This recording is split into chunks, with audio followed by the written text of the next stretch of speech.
मनोज जरांगेची प्रकृती खालावली, उपचार घेण्यास दिला नकार।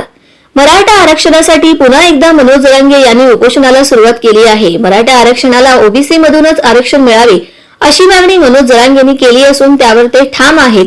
या मागणीसाठी मनोज जरांगे पाटील यांनी आंतरवली सराटी येथे पुन्हा उपोषणाला सुरुवात केली आहे। 8 जून पासून सुरू झालेल्या उपोषणाचा त्यांचा आज 4था दिवस आहे। दरम्यान आता त्यांची प्रकृती खालावली असल्याची माहिती समोर आली आहे। गेले 4 दिवस त्यांनी काही खाल्ले नसल्याने त्यांची प्रकृतीही खालावली आहे। मात्र त्यांची तपासणी करण्यासाठी आलेल्या पथकाला त्यांनी उपचार घेण्यास नकार दिला आहे। डॉक्टरांनी मला उपचार घेण्यास सांगितले आहे, परंतु मी उपचार घेणार नाही, माझी भूमिका कायम आहे असे म्हणत जरांगे पाटील यांनी उपचार घेण्यास नकार दिला।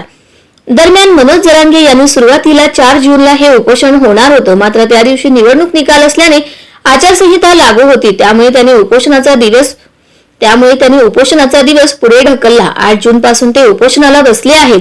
यातच आता त्यांची प्रकृती खालावली आहे।